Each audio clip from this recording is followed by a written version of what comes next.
गवना तो भइल बाकी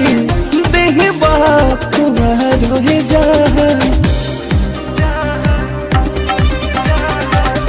गवना तो भइल बाकी देह बात रहे जा अभिले पलंग पन हमारा चढ़ल एक बार रहे जा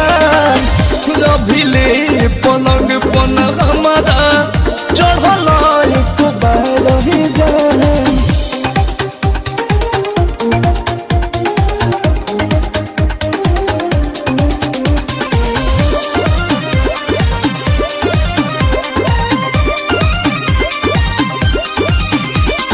दस दिन हो गइल गवनवा के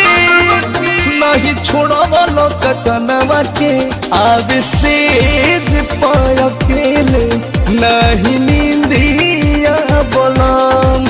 भतवाइल कजरा बिंदिया में हंदिया बोलम दादा से तोहरे खातिर सोना हो सिंगार रहे जा दादा से तोहरे खातिर सोना हो सिंगार रहे जा अभिले पलंग पन हमारा चढ़ल एक बार रहे जा अभिले पलंग पन हमारा चढ़ल एक बार रहे जा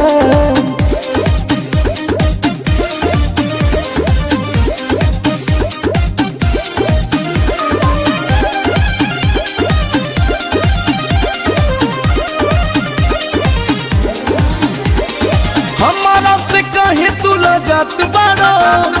थरिया परोसल नहीं खत बारा देह आई ठे जवानी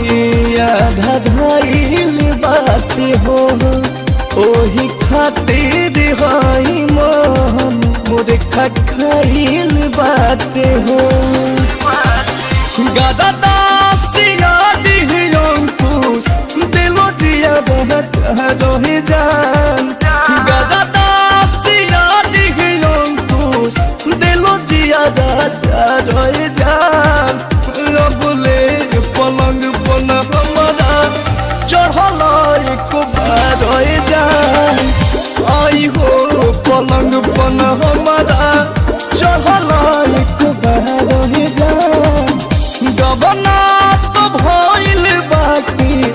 देह बात रहे जान अभिले पलंग